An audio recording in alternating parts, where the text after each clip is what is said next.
సేవకులను లేపాడంట.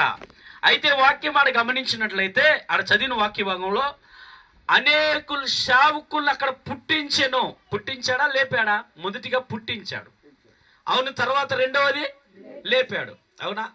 లేపాడు. ఎక్కడి నుంచి లేపాడంటే దుష్టత్వం నుంచి విడిపించాడు.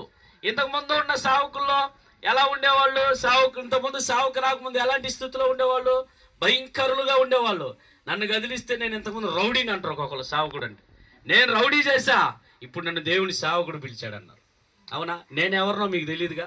నేను ఇంతకుముందు మిలిటరీకి సెలెక్ట్ అయ్యా. హల్లెలూయా, మిలిటరీ మ్యాన్ని.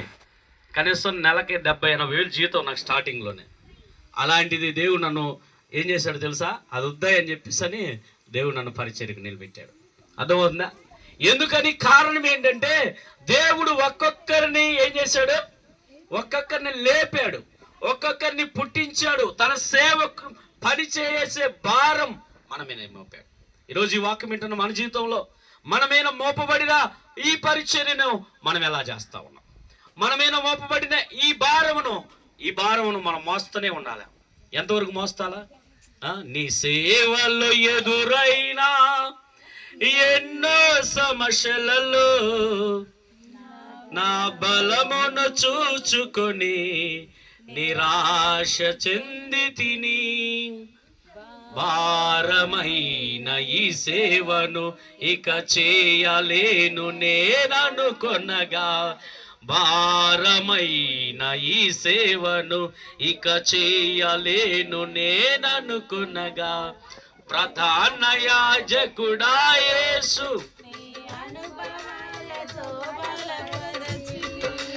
ప్రధాన యాజకుడా యేసు, నీ అనుభవాలలో బలపరచితివి, అవునా?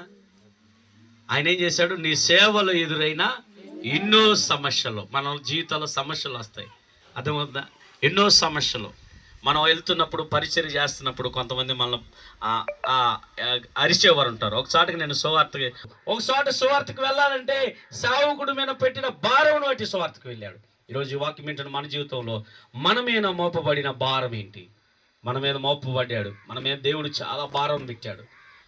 ఈరోజు ఈ భారమును, మనం మీద పెట్టిన భారమును మనం మోయలేని పరిస్థితులు ఉంటే, అయ్యా నేను ఆ రోజు వెళ్ళకపోతున్నాను, నాకు నిద్ర వస్తుందయ్యా, తలనొప్పి వస్తుందయ్యా, నేను సువార్తకి వెళ్ళకపోతున్నట్టే రేపు అడుగుతాడు.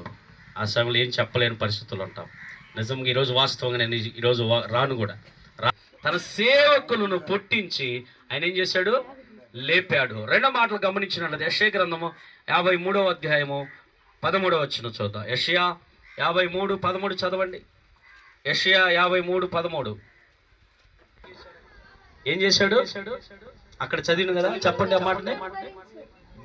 తన సేవకుడు జనుల దోషమును భరించడు అంటే అర్థం ఏంటి? జనుల దోషమును భరించడం అంటే ఏంటి? ఎందరో సేవకుని ఎన్నో విధాలుగా హేళన చేస్తూ ఉంటారు.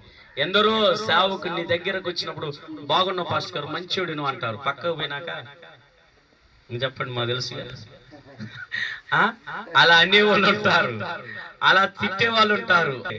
ఈరోజు ఈ వాక్యం ఏంటన్నా మన జీవితంలో అలా అన్నా గాని భక్తుడు పాట రాసినట్టుగా, అనుకుంటే నీకేమి పోరా, వారు అనుకుండా పోతుంటే వినకుండా పోరా, అనుకుంటే నీకే పోరా, అంటే గాలికి పోయా, తింటే లోనికి పోయా, అంటే ఏమైపోతాయి? గాలి పోతాయి. మనం ఎవరు అనుకున్నా కూడా మనం పట్టించుకోకూడదు. అయితే మన సేవకులం ఎవరైనా ఏమనుకున్నా కూడా, ఏమైనా మన హీనంగా మాట్లాడినా, పాస్టర్ గారు ఫలానా టైంలో ఆయన నిన్ను బోధించాడంటే తిట్టిని అన్ని గాలికి పోతాయి. నీకేమి? మన పక్షంలో ఉన్న పరిశుద్ధాత్మ రక్షణ ఉన్నాడు, అవునా? దేవుడు మనల్ని నడిపిస్తున్నాడు, దేవుడు మనల్ని పుట్టించాడు, మనల్ని నడిపించి కాపాడుకుంటూ తీసుకుని వస్తా ఉన్నాడు. ఈరోజు వాక్యం వింటున్న మన జీవితంలో దేవుడు సేవకుడు ప్రజల దోషమును భరించెను, అవునా?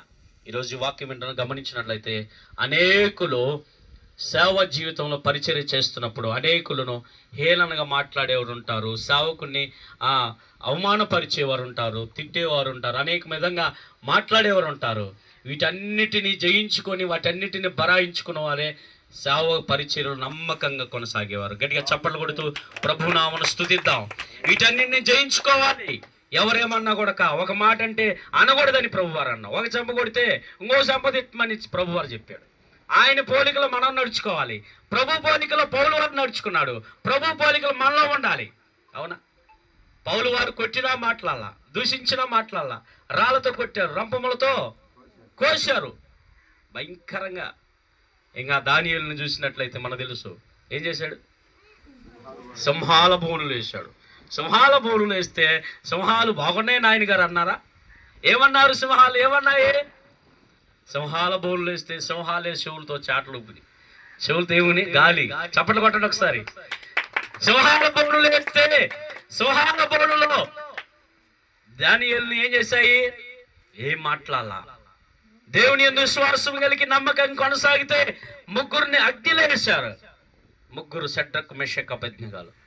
ముగ్గురులో వారి వెంట్రుక కూడా కాలిపోల.